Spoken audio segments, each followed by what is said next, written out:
김연경의 생생경제. 안녕하세요. 김연경입니다. 우리 경제 거의 성장을 못하고 있습니다.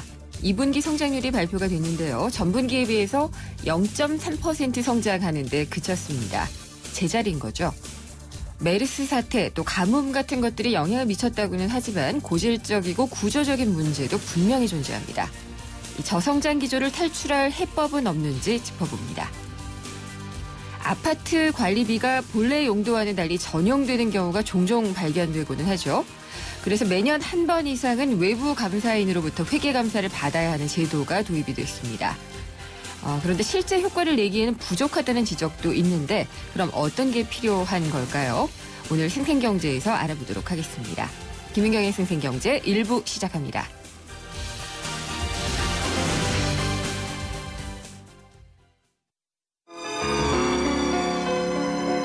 당신의 새 협주곡은 큰 성공을 거둘 것입니다. 의사의 최면 치료는 좌절한 작곡가에게 힘을 주었고 그렇게 탄생한 이 곡 라흐마니노프의 피아노 협주곡 2번입니다. 대한항공 러시아 4개 도시 운항 Korean Air. 발빠르게 전하는 증시 마감 시황. 따끈따끈한 오늘의 증시 소식과 함께 심층 분석 시작합니다. 오늘의 증시 분석. 김연경의 생생경제 베러 앤 디퍼런트 르노삼성자동차 제공으로 1부 시작하겠습니다. 오늘 증시부터 알아보겠습니다. 유안타증권 선능력지점의 박진희 부장입니다. 안녕하십니까? 네, 안녕하세요. 네, 오늘은 시장이 어땠나요? 네, 오늘 시장 좀 장중에 변동성이 좀 있었습니다. 장 초반 상승 이후에 급격하게 선물 하락하는 구간도 있었는데요. 일단 후장 들어서는 어느 정도 좀 만회하고 마감이 되는 모습이었습니다만은 전반적으로 지수보다는 좀 종목이 약했던 하루였었습니다. 오늘 종합주가 지수는 2065.07 플러스 0.34포인트에 마감을 했고요.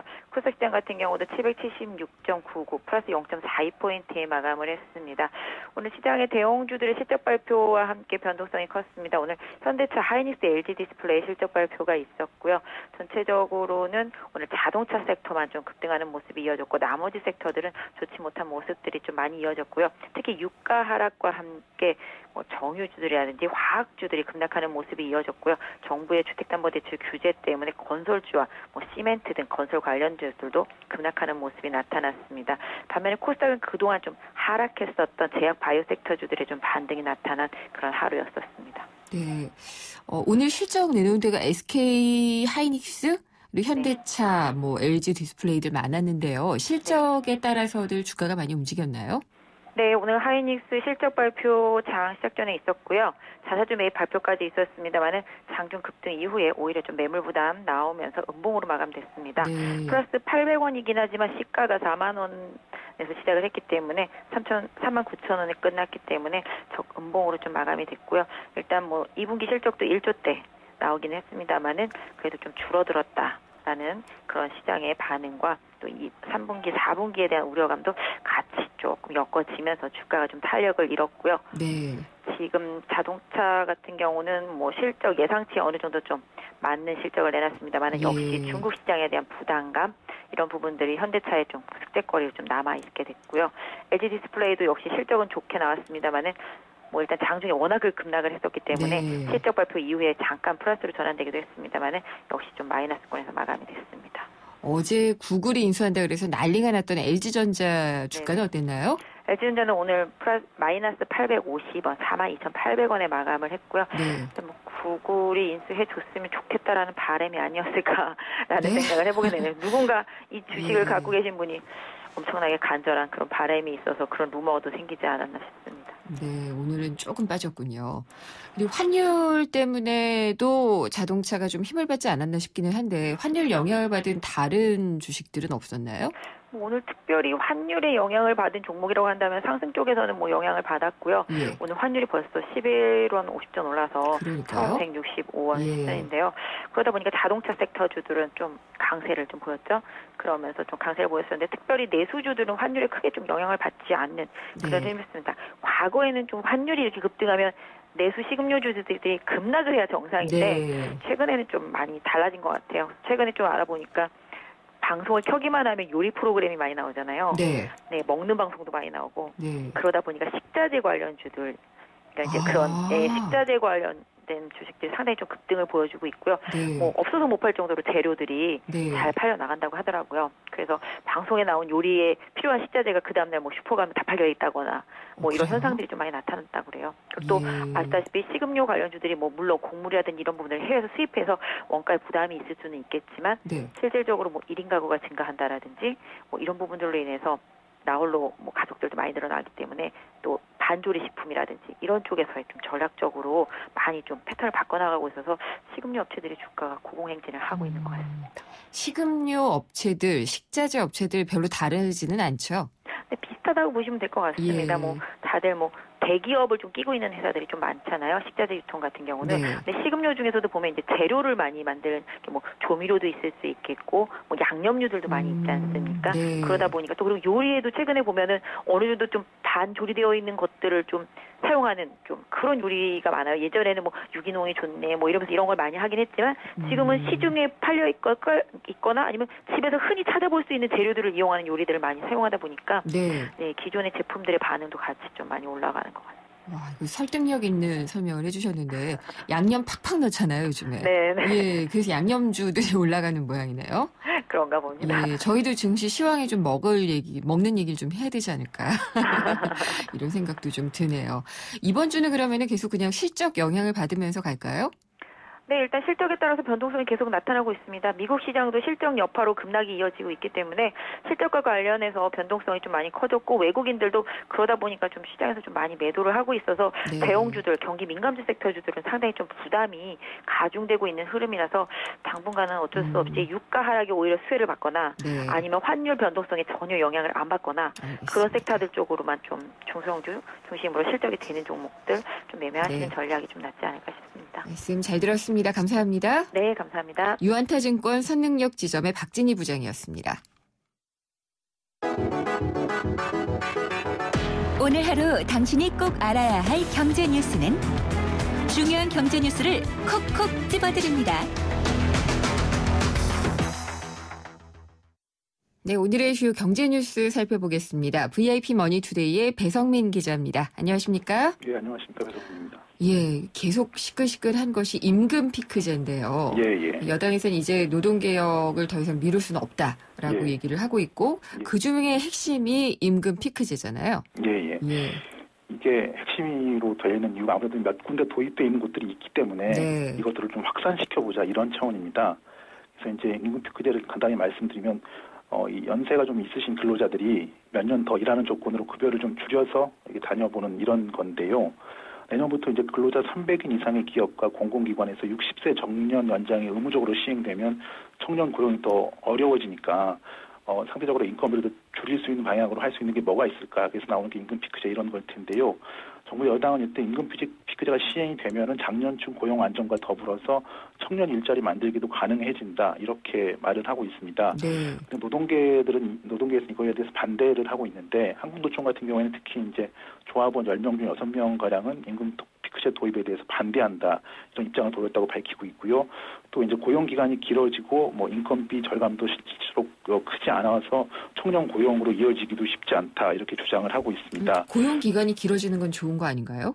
뭐 그렇긴 한데 예. 이 총액으로 이제 고용 기간이 짧은 기간에 받을 수 있는 임금하고 예. 이게 긴 기간에 받을 수 있는 임금이 같아진다면 아무래도 이제 당장 뭐 이 네. 손 안에 들어있는 건 것들이 더 크게 느껴지지 않습니까? 예. 그런 것들 때문에 그런 것 같습니다. 예. 그래서 이제 아무튼 이것 때문에 이제 한국노총은 18년 만에 총파업을 결의하면서 이제 천만 농성을 벌이고 있고 예. 민노총도 이제 중앙집행위원회를 소집하면서 대정부 투쟁을 예고하고 있어가지고 상당히 그 갈등의 씨앗이 될 수 있을 것 같습니다.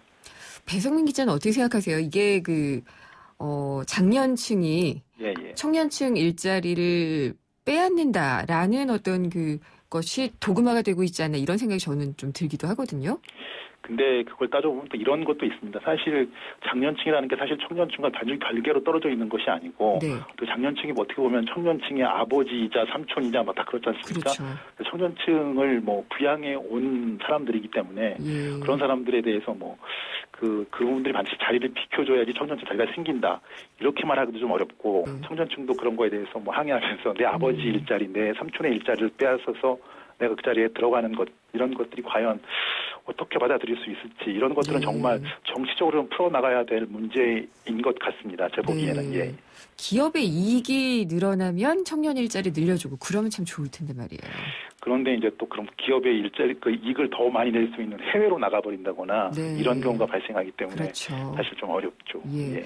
네, 어쨌든 이 청년층은 지금 일하려고 해도 일자리가 없는 경우가 많이 있잖아요. 예. 그래서 정말 문제가 되는 게 이 청년들은 일하고 싶고 열정을 가지고 있으니까 이걸 담보로 해서 노동력을 빼앗아가는 열정페이. 이게 참 큰 문제 같아요. 맞습니다. 예. 최근에 고용노동부가 그 청년층이라든지 인턴을 많이 고용하고 있는 곳들을 한번 조사해 봤습니다. 뭐 패션업체라든지 뭐 호텔, 미용실, 제빵업체 이런 곳들이 될 텐데 151곳 표본조사이긴 합니다만 이 중에서 68%가 노동법 위반으로 시정조치를 받았습니다. 10곳 중에서 7곳 정도에 해당되는 건데 내용을 보면 아주 정말 좀 황당한 사례들이 많습니다. 뭐 한 대기업 계열 호텔 같은 경우에는 여름철 성수기에 필요한 인력을 정식 직원이 아닌 인턴으로 충원했는데 전체 근로자의 70%를 인턴으로 채우기도 한 건데 이렇게 해서 이 인턴들이 꼬박 한 달 동안 일한 뒤 받은 월급이 30만 원이라고 합니다. 진짜요? 네, 상당히 어이없는 경우죠. 그리고 또 유명 미용실 체인점 같은 경우에는 손님이 없는 시간은 쉬는 시간으로 정해서 임금을 주지 않은 경우도 있었고요. 뭐 인턴은 또 교육과 실습이 주된 목적이라고 하면서 정식 직원처럼 일을 시키면 안 되는데 이들 업체는 일은 똑같이 시키면서 인턴이라는 이유 때문에 임금은 턱도 없이 낮은 임금을 지급한 이런 것들인데요. 고용노동부 같은 경우는 이제 앞으로 올바른 인턴 제도 정착을 위해서 하반기에 인턴 활용 가이드라인을 마련하겠다고는 했는데 업체들의 인식이 좀 많이 바뀌어야지 이런 실태가 좀 개선되지 않을까 이렇게 보입니다. 저희가 할 수 있는 일은 감시 역할을 하는 거겠죠? 예, 그리고 너무 그 어떤 업소나 이런 것들 갔을 때 값이 싸면 가장 좋아할 만한 일은 아닌 것 같습니다. 누군가는 피해를 보고 있겠구나 이렇게 생각하시는 것도 어떻게 보면 좀 합리적인 생각이겠죠. 자동차 보험료요. 이게 작년에 몇몇 회사들이 한번 올렸다가 그 뒤에는 뭐 이렇게 뒤따르는 게 별로 없어 보였는데 또 꿈틀거리고 있다는 얘기가 들려요. 예, 그렇습니다. 작년 같은 경우에는 이 작은 회사들이 보험료를 올리고 큰 회사들은 뭐 보험료를 올리지 않았던 그런 때였는데요. 올해 같은 경우에 이제 그 처음 이제 이 악사 손해보험이라는 온라인 전문 손해보험사가 25일부터 자동차 보험료를 인상한다고 합니다. 개인용 자동차 보험료를 평균 5.4%, 또 법인 차량 같은 업무용 자동차 보험료가 평균 4.5% 이렇게 올라가는데 영업 적자가 심화돼서 이제 어쩔 수가 없다 이렇게 밝히고 있습니다.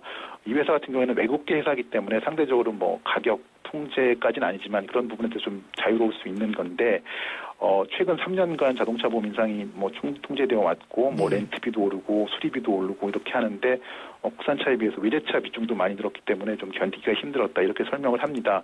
그리고 또 이제 뭐 블랙박스를 많이 다시면서 할인도 받고 뭐 마일리지 특약 같은 것도 생기는데 이런 것들도 다 보험사들에게는 비용 부담이다 이렇게 하는데 이제 문제는 이제 덕케이 손해보험 외에 이런 악사 손해보험 외에 뭐 덕케이 손해보험이라든지 다른 온라인 전업사 이런 것들 같은 경우에는 작년에도 한번 보험료를 올린 적이 있었는데 올해도 또 올릴 가능성이 있고 작년에 또 한번 그 당시에는 법인용 차량만 인상을 하고 어떻게 보면은 뭐 크게 손을 대지 않았던 뭐 삼성화재라든지 현대해상, 동부화재 이런 대형사들도 올해는 작년에 안 올렸으니까 올해는 올려야겠다 이렇게 말을 하면 어떻게 금융당국이라든지 이런 것들이 받아들일 수 있을지 이런 부분이 있는데 인상 가능성은 충분해 보입니다.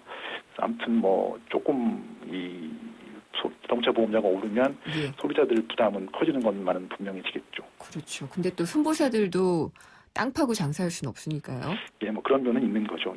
자동차 얘기를 조금 더 해보면은 지금 휴가들 많이 떠나고 있잖아요. 자동차 여행이나 또 자동차로 이동하는 경우가 많이 있는데 아주 급작스럽게 당하는 사고에 대비하기 위해서는 보험을 별도로 들어야 한다고 하더라고요. 이런 경우입니다. 이제 보통 이제 그 가족들이 이동하는 것이 아니고 뭐 친구들이 가족이라든지 뭐 친척들 이렇게 이동하실 때 운전을 좀 번갈아 가시면서 하는 경우가 있지 않습니까? 그렇죠. 그런 경우에 이제 보통 보험의 사각지대에 놓일 수 있는 그런 것들에 대한 대비하기 위한 것인데요. 원데이 자동차 보험이라는 것이 있습니다. 하루짜리 보험이다 이렇게 생각하시면 되는데 방금 말씀드렸던 회사 중에 한 곳인 더케이 손해보험이라는 곳이 뭐 스마트폰 애플리케이션이라든지 아니면 전화를 통해서 가입할 수 있는 건데 하루에 한 3,000원에서 1만 원 정도 내면 이렇게 자기 가족이 아니어도 다른 사람이 가입을 해도 뭐 이렇게 이 보험 혜택을 받을 수 있는 그런 자동차 보험을 판매하고 있습니다. 그래서 이제 하루짜리 단위로 보험을 가입할 수 있는 거고 또 다른 약관에 보시면 좀 복잡한 것들이긴 한데 다른 자동차 운전잠보 특별 약관이라는 것이 있습니다. 이런 때는 이제 다른 사람 소유의 차량을 운전하다가 사고가 나도 보상을 받을 수 있고요. 또 차를 빌려줘야 하는 경우에 이제 단기 운전자 확대 보상 특별 약관이라는 게 있습니다. 보통은 이제 부부 한정이라든지 가족 한정으로 보통 운전자를 한정해 놓는데 이것을 모든 사람이 운전할 수 있게 이 폭을 넓혀 놓으면 운전하다 사고가 나도 보상을 받을 수 있는 거죠. 네.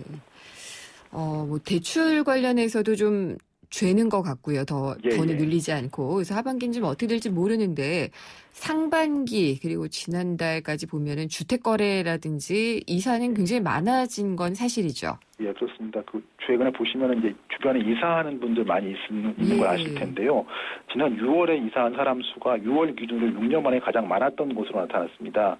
통계청이 오늘 발표한 내용인데 6월 국내 인구 이동 동향을 보면은 지난달 국내에서 이사로 이동한 사람이 65만 명이라고 하는데 작년 같은 기간보다 10% 늘었습니다. 매년 6월 수치로만 따져보면은 2009년 6월에 68만 명 이후로 이제 가장 많은 건데 주택 매매 그리고 전월세 거래가 크게 늘어나면서 영향을 받은 겁니다. 국토교통부가 또 집계한 전국의 6월 주택 매매량도 작년 같은 달보다 50% 증가했고 전 월세 거래량도 12% 늘었다고 합니다. 네, 이번에는 전세값 통계 같은 거는 따로 나온 건 아닌가요? 예, 그건 아니고 이제 오늘 이동 부분, 이제 사람들이 옮겨간 그런 거에 대해서만 나온 거고요. 그건 아마 별도의 통계가 또 나오게 되겠죠. 예. 알겠습니다. 하반기에도 이런 게 이어질 수 있을지는 조금 의문이기는 하네요. 그만큼 집을 많이 옮기지 않았다가 이제 보물 터지듯이 터진 것이 아닌가 싶습니다. 뭐 그런 것들 영향으로 이런 거래가 많이 늘어난 것이고요. 또 이것 때문에 굉장히 고생하셨던 분들이 있지 않습니까? 뭐 이삿짐 업체라든지 뭐 인테리어 업체 이런 분들은 또 고생하셨는데 최근에서는 또 이분들의 경기는 좀 나아진 것 같습니다. 그렇죠. 예. 오늘 말씀 잘 들었습니다. 감사합니다. 네, 감사합니다. VIP 머니투데이의 배성민 기자였습니다. 왜? 코웨이 모든 침대는 상단이 분리될까? 침대는 몸에 닿는 부분부터 오염되잖아. 더러운 상단을 분리해 언제든 새 터퍼로 그리고 전문가의 관리까지 위생까지 책임져야 진짜 침대다. 코웨이 매트리스 케어 렌탈 1588-5200. 포르쉐 모터스포츠. 이것은 모든 포르쉐의 기원이며 모든 아이디어의 시작이며 스포츠카의 새로운 기준을 만들어가는 끝없는 영감의 원천입니다. 그것이 바로 모든 포르쉐가 스포츠카인 이유입니다. Every Porsche Sports Car. 네, 올해 2분기 경제 성장률이 발표가 됐는데 당초에 정부와 한국은행은 한 1%대는 예상을 했었는데 실제로는 0.3% 전분기에 비해서 0.3% 성장하는데 그쳤습니다. 수출도 부진하고요. 또 메르스 악재와 가뭄 피해 이런 것들이 다 맞물리면서 당초보다 좀 예상을 크게 밑돈 건데요. 이러다가 저성장이 고착화되지는 않을지 좀 걱정입니다. 잠시 후 생생경제 2부에서 저성장 덫에 빠진 한국 경제에 대해서 자세히 짚어보도록 하겠습니다. 그리고 오늘도 생생경제에서 청취자분들을 위한 풍성한 선물을 준비를 해놓고 있는데요. 참쉬운 중국어, 문정아 중국어에서 드리는 10만 원 상당의 온라인 수강권, 또 365일 신나는 도심 속 꿈의 놀이터 일산 원마운트에서 드리는 워터파크 티켓 2매를 보내드립니다. 생생경제에 대한 의견을 주시면 됩니다. 문자로 주시면 되는데요. 짧은 건 50원, 긴 건 100원의 정보 이용료가 부과되고요. 휴대전화 우물정의 0945번, 우물정의 0945번으로 보내주시면 저희가 몇 분 추첨해서 선물을 보내드리도록 하겠습니다. 생생경제 1부 함께 하셨고요. 광고 듣고 2부 이어집니다.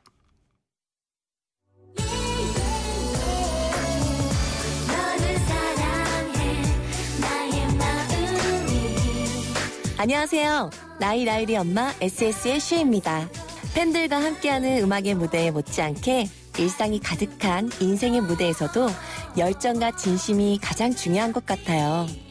24시간 열정과 진심으로 채운 음악, 뉴스, 시사 프로그램까지 94.5MHz YTN 라디오는 가장 감동적인 삶의 무대입니다.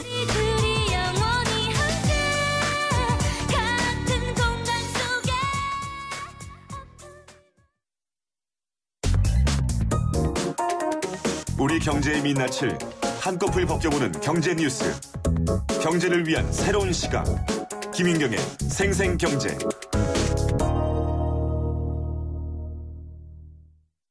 사장님, 우리도 화상회의 되면 좋겠어요. 전자결제도요. 회사 메일도요.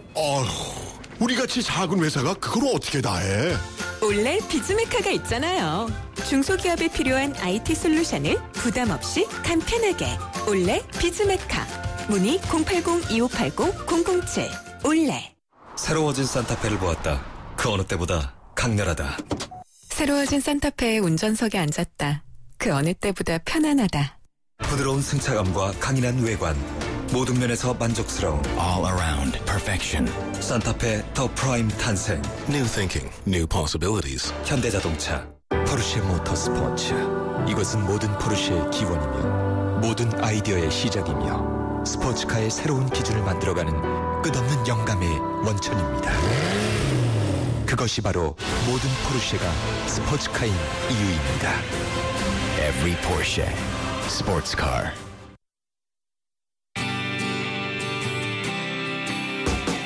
살맛 나는 경제, 내 삶인 경제. 바로 김인경의 생생경제입니다. 네, 오늘 인터뷰는요. 2분기 성장률이 0.3%에 그친 한국 경제 저성장으로 이어지나 짚어보도록 하겠습니다. 김인경의 생생경제 2부 시작합니다. 방금 말씀드린 것처럼 2분기에 국내 총생산 증가율, 그러니까 경제 성장률이 0.3% 그쳤습니다. 전분기에 비해서 1%대에도 못 미친 게 벌써 한 5분기 정도 되는 것 같은데요. 특히나 2분기에는 중동호흡기 증후군, 메르스 사태가 있었고요. 가뭄 피해도 있었기 때문에 성장률이 하락할 수밖에 없었다라고 한국은행은 설명을 하고 있습니다. 그렇지만 저희도 분명히 알고 있는 게 있죠. 그동안 계속 쌓여왔던 가계부채 문제, 또 수출이 부진해지고 있는 문제, 이런 것들이 우리나라를 저성장 기조로 끌어가는 것이 아닌가라는 걱정이 깊어지는 것도 사실입니다. 이런 문제점 타개할 해법은 없는지 한번 짚어보겠습니다. 오정근 건국대 금융IT학과 승임 교수님 연결해 보도록 하겠습니다. 오정근 교수님 안녕하십니까? 네, 안녕하세요. 네, 우리 경제는 안녕하지 못한 것 같네요. 제가 보기에는 완전 2분기 성장률은 성장률 쇼크라고 해야 될 것 같습니다. 쇼크요? 너무 저조하긴 하죠. 왜냐하면 0.3%로 가는 것이 아까 말씀하신 대로 5분기 연속 0%대인 것은 물론이고 2008년 9월에 미국에서 글로벌 금융위기가 발생해서 한 이후 2009년 1, 4분기 0.1% 이후 처음입니다. 0.3%가. 아, 그런가요? 그 정도로 이 0.3%의 쇼크가 글로벌 금융위기 이후와 보금과는 굉장히 큰 쇼크를 기록하고 있습니다. 그렇게 되면은요, 오 교수님. 이렇게 되면 정말 올해 전체 성장률 3%도 좀 물 건너가는 거 아닐까요? 3%는 뭐 3%입니까? 제가 보기에는 지금 2.5% 달성도 만만치 않은 상황까지 가 있습니다. 2.5%도요? 지금 왜냐하면 상반기가 평균적으로 상반기를 이제 두 개를 평균하면 2.35%를 기록했습니다. 네. 그럼 2.5가 되려면 하반기에 2.7%를 기록해야 되는데 그렇죠. 지금 상반기 부진한 수출이 전혀 회복될 조짐을 보이지가 않고요. 그다음에 지금 이제 하반기 들어서 지금 노사 문제, 임금 문제, 지금 특히 임금 문제가 굉장히 큰 문제로 계속 좀 대두가 되고 있고, 게다가 각종 그 투자를 옥죄고 있는 규제들은 그대로 지금 해결이 안 되고 있고, 지금 또 최근에 등장하는 가장 큰 문제가 이번에 대우조선 해양에서 드러났지만은 지난 3년간 원연 환율이 하락하면서 기업의 수익이 악화돼서 부실이 엄청 증가한 게 대우조선 해양뿐이 아닙니다, 지금. 네. 이것이 굉장히 큰 지금 문제로 대두가 되고 있고요. 그다음에 이번에 이제 그 삼성물산 합병 때도 드러났지만은 여러 가지 이제 기업들이 막 그 사업을 재편하는 이런 틈을 이용해서 외국인 투기자본이 호시탐탐 또 노리고 있기 때문에 지금 기업들은 신규 투자보다는 경기권 방어를 해야 하는 상황이라서 네. 제가 보기에는 하반기에 오히려 상반기보다 더 떨어질 가능성도 배제할 수 있는 그런 상황입니다. 그렇군요. 근데 2분기에는 메르스도 있었고 또 가뭄 피해 이런 게 있었기 때문에 약간 일시적이 아닌가라는 생각도 좀 해봤는데 아닌가요? 아니 그런 부분도 있습니다. 예. 제 생각으로는 메르스나 가뭄 때문에 약 0.4%포인트 정도 생각을 할 수 있습니다. 그걸 하더라도 0.7%거든요. 네. 0.7%는 아주 낮은 수준이죠. 그 얘기는 우리 경제가 지금 2% 중후반대 메르스나 가뭄이 없었더라도 그것밖에 안 된다는 얘기거든요. 그러면은 그건 아까 우리 말씀하신 것처럼 수출이 지금 예. 상반기 중에 마이너스 5.1이고 그런 구조적인 문제가 지금 그리고 기업 투자 증가율이 지금 현재 설비 투자가 거의 지금 안 되고 있어요. 0.4%, 1분기 0.2% 이런 식이거든요. 설비 투자가 거의 좀 투자가 아까 말씀드렸지만 임금은 급등하죠. 각종 규제는 많죠. 외국인들은 혹시 탄탄 경영권 놀이죠. 이래가지고 기업들이 지금 한마디로 그냥 사면초가에 있기 때문에. 근데 임금이 급등한다고 말씀을 하셨는데요. 네네. 실제로 소득 통계를 보면은 늘어나고 있지는 않지 않나요? 그러나 우리가 이제 전체적으로 우리 경제 중에서 보면은 지금 현재 제가 보기에는 통상임금 관련해가지고도 한 10에서 15% 정도 인상 요인, 통상임금은 저반 정도는 대법원에 아직 길거져 있는 상태이기 때문에 그 결과를 좀 봐야 되고 그 문제가 걸려 있고요. 여러 가지 변수들이 많기 때문에 지금 우리가 이 정도로 할 수 있는 여력이 지금 기업이 없는 상황이거든요. 그래서 일본 같은 경우는 이제 그 아베노미스를 해가지고 엔화 약세를 해가지고 기업이 수익이 나게 해가지고 임금을 좀 올려주라 이래 됐거든요. 우리 좀 그렇게 했으면 좋아. 그냥 한마디로 늦었고 내버려줬고. 근데 우리는 안 되잖아요. 그렇게 할 수가 없어서. 나는 안 된다고 생각하지 않아요. 왜 그런가요? 그렇게 못했나 하는 것에 대해서 나는 굉장히 안타까운 생각을 많이 하고 있습니다. 근데 엔화 같은 경우에는 엔화를 인위적으로 낮출 수 있는 능력이나 이런 것들이 일본에는 좀 더 있지만 우리나라 원화는 사실 우리나라도 원화 같은 경우에는 글로벌 통화는 좀 더 국제금융시장까지 영향을 미치는 건 좀 더 사실 여건이 많지만은 서울 외환시장은 우리가 컨트롤할 수가 있는 거죠. 그런가요? 우리가 이제 원인 환율할 때는 엔달러 환율은 국제금융시장 결정되고 그다음에 이제 원달러 환율은 서울 외환시장 결정되고 그것을 두 개 해서 재정 환율로 결정되는 게 원인 환율이니까 우리가 엔달러 환율은 손을 못 대지만은 원달러 환율은 서울 외환시장에서 우리가 마음먹겠다고 할 수 있는데 문제는 이것이 가장 중요한 것이 일본 같은 경우에 미국의 전폭적인 지지하에서 하고 있거든요. 결과적으로 그겁니다. 우리가 국제금융 외교를 통해서 미국의 전폭적인 지지를 끌어내지를 못했다는 것이 가장 큰 문제점이 되고 있습니다. 오 교수님이 한국은행 출신이라는 걸 다시 한번 좀 깨닫게 되는 대목인 것 같은데요. 근데 이게 방금 말씀하신 부분이 굉장히 중요한 게요. 미국이 우리나라를 환율 조작국처럼 이야기를 하고 있거든요. 지금 현재 우리가 이제 미국 재무 보고서가 이제 네 나라를 거론했어요. 중국, 일본, 독일, 한국을 얘기했는데 일본은 일본은 전폭 지지한다. 그렇게 얘기해서 했단 말이에요. 왜냐하면 일본은 아시아의 명방이니까. 그다음에 독일은 유로화를 쓰니까 유로화를 강세를 가져가면 남유로의 문제가 되니까 어쩔 수 없단 말이죠. 중국은 지난번에 미중 전략 대화, 경제 전략 대화에서 대화에서 그렇고 이번에 이제 양적 보고서에서도 중국 어느 정도 이제 납득할 만하게 하고 있다 이렇게 얘기했단 말이에요. 사실은 우리보다 덜 출산을 시켰지만 그만큼 이게 외교가 중요한 것이에요. 그러니까 어떻게 보면은 이 수출 부진의 문제도 우리가 경제 외교를 통해서 기른 힘으로 좀 극복할 수 있는 면이 있다는 말씀도 되네요. 그렇습니다. 저는 그것이 지금 우리나라가 가장 여러 가지 난국을 극복하는 데서 가장 중요한 것 중 하나가 정말 어렵긴 하지만은 우리가 우리나라 사정이 이 정도로 되고 있는 것은 일본의 그야말로 무질서한 양적 완화 때문에 그렇고 이거는 그야말로 berlin 궁피가 정책이기 때문에 국제사회에 그러니까 우리가 채널이 많아요. G20 회의도 있고 채널이 많아요. 그러면 이제 그런 데 가서 좀 호소도 하고 또 비공식적으로도 자주 접촉을 하고 또 저도 학교 있지만 또 학자들도 또 그런 쪽으로 많이 얘기를 하면서 우리나라 입장에 관해서 충분히 이해를 시키고 우리가 절대로 우리 미국에 대해서 우리가 어떻게 좀 멀리 하려고 하는 국가는 아니다. 우리가 굉장히 미국, 일본 이상으로 우리가 미국을 중요시하게 생각하고 있는 나라고 해서 좀 미국과 이런 관계를 잘 풀어나갔었어야 되는데 지금부터라도 풀어나가야 돼. 이걸 그렇지 않으면 지금부터 아주 어려워져요. 왜냐하면 일본은 계속적으로 지금 80조 엔의 양적 완화를 하고 있고 우리는 그걸 안 하고 있기 때문에 그것이 계속 문제가 되는 거죠. 알겠습니다. 그렇게 되면은 미국과의 관계가 좋으면 환율 조작국이 안 될 수도 있네요. 그러니까 저희가 외환시장에 개입을 해도. IMF에 그래서 미국이라는 나라가 일본이 왜 미국에 정말 전체적으로 그냥 가느냐. 그건 일본 옛날에 85년도 플라자 회담을 겪으면서 미국을 가볍게 여겼다가는 이거 뭐 완전히 가는구나 하는 깨달았거든요. 우리도 정말 절실히 중요한 데입니다. 네. 근데 또 지금 우리 수출에 있어서 중요한 게 중국 시장인데요. 그렇습니다. 중국 경제가 경착륙을 하게 되거나 하게 되면 조금이라도 성장률이 낮아지기만 하더라도 우리 경제가 굉장히 큰 여파를 받을 것 같아요. 그렇습니다. 그 부분도 문제고 또 미국은 금리 인상이 이제 시작될 가능성이 엿보이고 있잖아요. 그렇죠. 그래서 지금 이제 제일 중요한 중 하나가 미국 금리 인상이 되면은 첫째로는 이제 우리가 처음부터 우리나라에서는 일어나지 않고 이제 취약 신흥 시장구에서 먼저 발생하겠지만 외화가 일단 나갈 겁니다.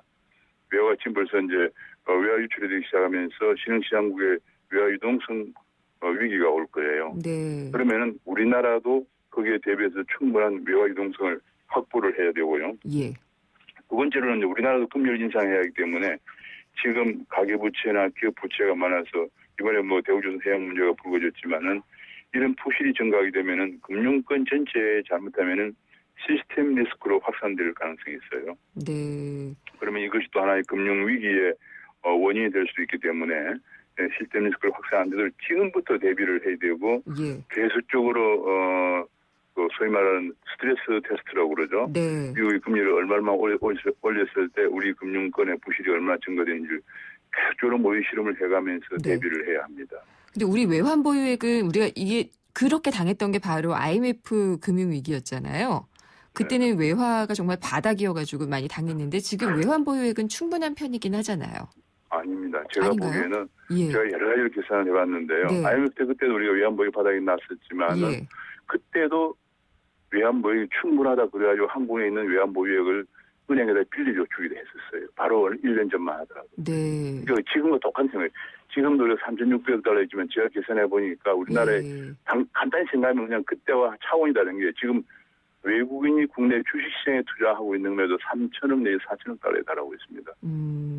당장 우리 시가총액의 약 3.5%를 차지하니까 한 3,500억 달러를 받고 있잖아요. 그게 그냥 외환보유 그거예요. 그리고 우리가 외채가 벌써 4,400억 달러에 달하잖아요. 단기 외채매도 단기 외채 플러스 장기 외채 중에 1년 내에 갚아야 할 돈 매도 한 2,000억 달러에 달합니다.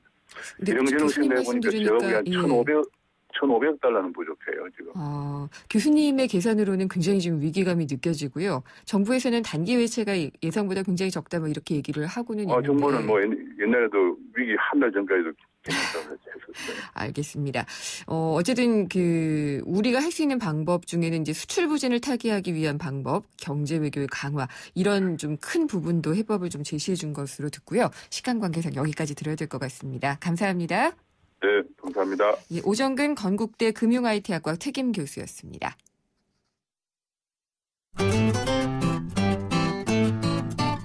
생생경제를 다양하게 만나는 방법. YTN 라디오 앱 예스와 웹사이트 김윤경의 생생경제 또는 트위터 YTN_이코노미로 실시간 듣기와 다시 듣기를 하실 수 있고 방송 내용에 대한 문의와 의견을 주실 수 있습니다.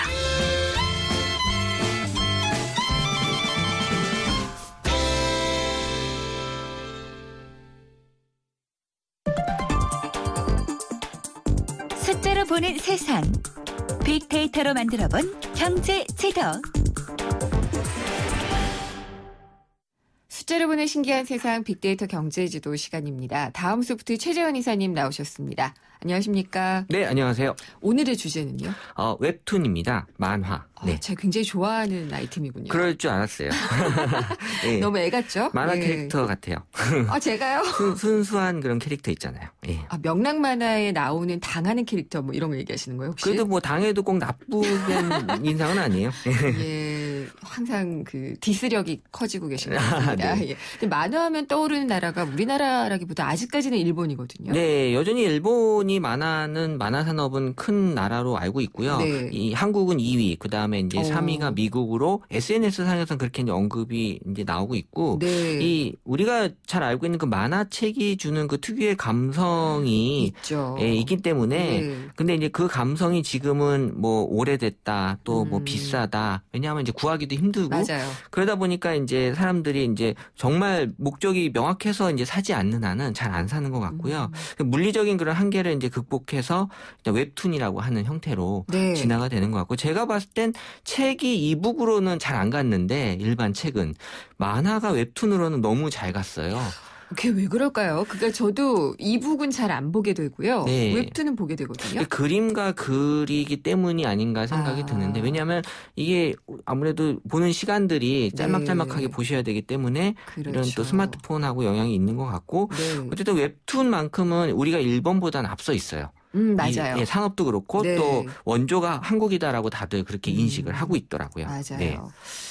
웹툰에 대한 관심, 이게 이제 언제부터 시작돼서 시장이 컸는지도 좀 궁금해요. 네, 이 경제연구소에서는 이제 2013년도부터 12년부터 이렇게 이제 어떤 시장에 대한 예측을 내놓게 했는데요. 제가 딱 보기 시작할 때군요. 네, 2015년도가 한 4,200억 정도로 지금 보고 있고, 2018년도를 한 8천억까지로 보고 있어요. 커지네요. 예, 그러니까 웹툰 시장이 커지는 거에 대해서 누구도 이제 그 반론을 제기할 사람은 없는 것 같은데, 또 긍부정 비율로 봤을 때 웹툰에 대해서 사람들이 갖는 그런 긍정 비율이 또 상당히 높고요. 어느 정도나 돼요? 한 51%가 정도 되고, 부정이 이제 그렇다고 나머지 49%가 아니라 부정은 한 25% 정도, 나머지는 그냥 이제 뉴트럴이라고 보는데, 어쨌든 웹툰을 보는 사람들은 많이 늘어나고 있어요. 그리고 또 웹툰 선택에 대한 다양성이 많이 높아졌기 때문에 이 부분에 있어서는 앞으로 성장할 수밖에 없는 구조고, 그 제가 최근에 교수님들이나 이런 외부 사람들한테 청탁을 많이 받는 게 자기 애가 요새 그 웹툰에 관심이 많은데 그쪽으로 좀 연결시켜 주면 안 되겠냐.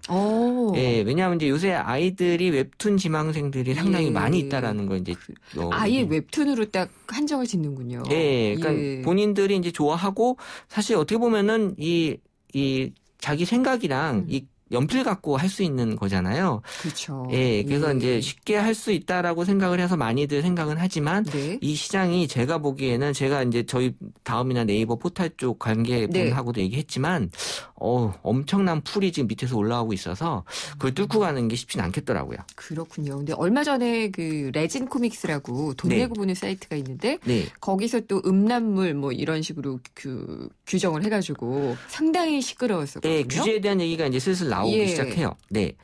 그래서 이제 정확하게 웹툰하고 일반 만화하고의 차이는 저는 아날로그랑 디지털로 딱 구분 지을 수 있다라고 보는데. 그렇죠. 그거 딱 구분 지을 수가 있죠. 그렇죠. 그래서 이 좋은 측면에서는 이제 OSMU라고 해서 원 소스 멀티 유즈라고 하는 우리 그 컨텐츠를 갖고 뭐 영화나 게임, 그다음에 여러 가지로 이제 드라마를 확장해서 부가가치를 높이는 측면에서 되게 좋은 그 확장성이 있는 이제 분야로 나와 있고요.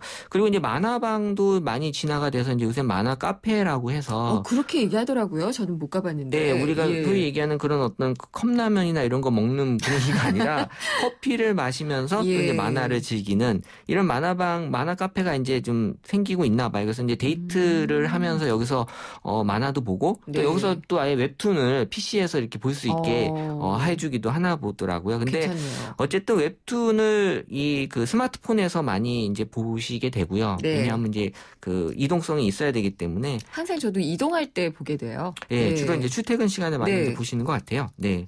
근데 이 웹툰이 굉장히 인기가 있어서 예전에 그 아날로그 만화책에 있던 캐릭터들도 뭐 저 굉장히 좋아했던 독고탁 뭐 이런 캐릭터들 있잖아요. 근데 이제는 웹툰의 캐릭터들이 그냥 제 친구들 같이 느껴진다고 할까요? 그렇죠. 예. 이 캐릭터들이 어쨌든 그런 새로운 산업으로 많이들 커지기도 하고 또 캐릭터 때문에 본인들의 선택할 수 있는 것들이 너무 다양해서요. 그 웹툰의 폭이 너무 넓어져서 사람들에게 더 인기가 많이 있는 것 같고 이 편리함이라고 하는 게 제일 중요한 것 같아요. 지금 웹툰에서는. 네. 예. 넘기는 게 더 편해졌어요. 예. 네. 그리고 이제 글을 읽었을 때 스마트폰에서 이제 나이가 들면 안 보이지만 나이가 들어도 이 그림은 보이기 때문에 그리고 이제 책을 들고 다니는 거에 대한 어떤 부담감, 또 귀찮음 이런 것들이 이제 모바일로서의 어떤 같이 넘어오는 하나의 그 시장이었던 것 같고요.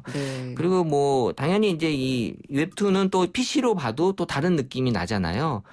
노트북에서 보게 되면 이제 또 정말 만화책 보는 듯한 느낌이 나기 때문에 이 스마트폰과 이 PC에서 갖는 그 감성이 다 달라서 만화책에서 느껴지는 감성은 이제 유명한 감동. 그러니까 아무래도 만화책에서는 이제 유명한 그런 거 위주로 보게 되는데 웹툰에서의 감성은 다양함과 공감이에요. 아, 공감 이거 맞는 것 같아요. 그래서 이제 사람들이 웹툰에서 느끼는 가장 좋은 감성이 공감이었어요. 그래서 이 공감 때문에 사람들은 이제 웹툰을 많이 본다라는 얘기가 많이 있었고 또 그런 어떤 소재들로 계속해서 이제 웹툰의 그런 작가들이 만들어내고 있는데 제가 제일 궁금했던 건 이 웹툰 작가가 그림도 그려야 될 텐데 그림 못 그리면 웹툰 작가가 못 되는 거 아닌가라는 정말 초보적인 생각을 했었는데 저는 그 의문은 이미 풀려 있어요.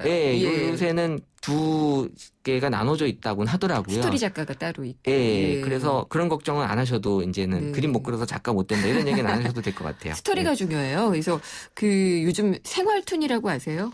아니요. 아, 정말 안 보시는군요. 웹툰의 이제 종류 중에 하나인데요. 생활툰이라고 그냥 정말 우리 일상에서 일어나는 그런 이야기와 캐릭터가 나오는데 그림 별로 못 그려요. 아, 그렇죠. 근데 친근해요. 그래서 저는 그런 이모티콘도 또 사서 이렇게 뿌리고 있습니다. 역시 이제 잘 보시니까. 제가 트렌디한 건 이거 하나뿐이었던 것 같아요. 지금까지 진행 중에. 그 웹툰을 정말 그 이동 시간 중에 출퇴근하시는 분들이 제일 많이 이제 보신다고 버스, 지하철에서 많이 본다고 이제 그렇게 글들이 많이 올라왔고, 그런데 도서관에서 이제 공부하다가 힐링하는 웹툰으로 공부 그냥 계속하지 뭘 또 힐링을. 이제 쉬어야 되니까. 그리고 이제 이상하게 데이트하면서 카페에서 웹툰 본다는 얘기가 이제 의외로 또 많이 올라왔고요. 그러니까 카페에서 할 수 있는 일 중에 하나가 웹툰 보는 일. 그러니까 웹툰을 혼자 보는 게 아니라 같이 보는 사람들도 이제 꽤 있는 것 같아요. 그래서 이제 아까도 말씀드린 대로 이제 스마트폰과 PC 이제 두 개로 각각의 다른 느낌으로 이제 많이 보신다라고 이제 올라오고 있어요. 저는 이동하면서 보니까 약간의 멀미 증세가 생겼어요. 나이가 들어서 그럴 수 있지 않을까요? 넘어가도록 하겠습니다. 근데 어떤 웹툰들을 보는 걸로 나타나나요? 일단은 이 웹툰은 만화책하고 달리 유명세에 의존하기보다는 자기가 재미있어하는 소재를 선택을 하는 것 같아요. 그래서 이제 누구에게 추천을 일단 받아요. 우리 미드나 이런 것들 추천받아서 이렇게 보듯이 이 웹툰도 많이 이제 추천을 통해서 보는 것 같고 또 그림을 좋아하는 사람들은 이제 그런 예쁜 그림 웹툰을 많이 보는 것 같고 또 스토리가 중요하다고 느끼는 사람은 그 스토리 위주로 선택을 하는 이런 식으로 이제 그 지금 뭐 연재되는 것들도 많이 인기가 있고요. 그리고 뭐 종류별로 뭐 판타지냐 드라마냐 뭐 정말 종류별로 많이 있어서 사람들에게 정말 좋은 어떤 반응을 보이고 있는 것 같아요. 여기 원고에 써오신 그 웹툰 제목만 아시는 거죠?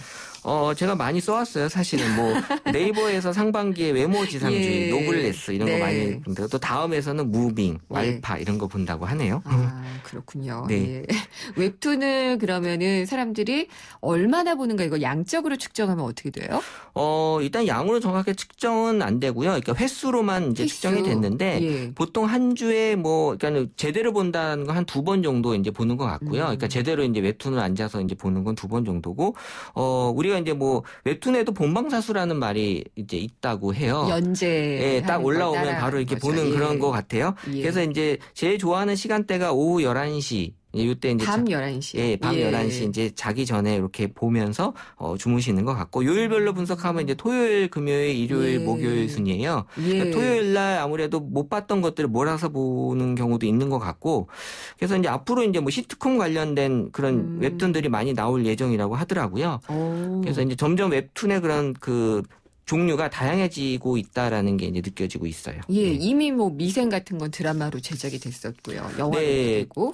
뭐 패션왕, 뭐 은밀하게 위대하게, 뭐 치즈 인 더 트랩, 뭐 다 이런 것들이 이제 웹툰을 주제로 한 거고. 맞아요. 제가 방송 관계자한테 들은 얘기는 웹툰을 이 소재로 하게 되면 나중에 그 어떤 그 뭐라 그래 저작권의 시비가 안 걸린다고 하더라고요. 확실하게. 왜냐하면 이미 그런 거에 대해서 자유롭게 웹툰으로 나왔기 때문에 지금은 이제 괜히 나중에 인기가 있었는데 저작권 시비에 걸릴 수 있잖아요. 아예 웹툰을 소재로 하는 게 더 안전하다고 하더라고요. 네. 그래요? 네. 또 이미 한번 검증이 된 걸 쓰기 때문에 더 좋을 수도 있고 그런 것들이 이제 방송 관계자들에게 웹툰을 소재로 하는 걸 선호하는 이유가 되는 것 같아요. 네. 미생 같은 경우에 정말 공감의 웹툰이었고 공감의 드라마가 될 수 있었거든요. 예, 그러니까 기존의 드라마하고 다른 거를 찾기 위해서 웹툰에서 많이 이제 보여주고 있는 것 같아요. 네. 알겠습니다. 제가 정말 좋아하는 아이템을 하셔서 더 하고 싶은데 시간이 다 됐네요. 네. 다음 소프트의 최재현 이사님이었습니다. 감사합니다. 네, 감사합니다. 카누 아이스 아메리카노, 카누 아이스 라떼, 카누 아이스 카푸치노. 얼음과 카누 싱글샷만 있으면 여름에도 카누를 다양하게. 카누라면 어떻게 즐겨도 맛있으니까. 세상에서 가장 쿨한 카페 카누.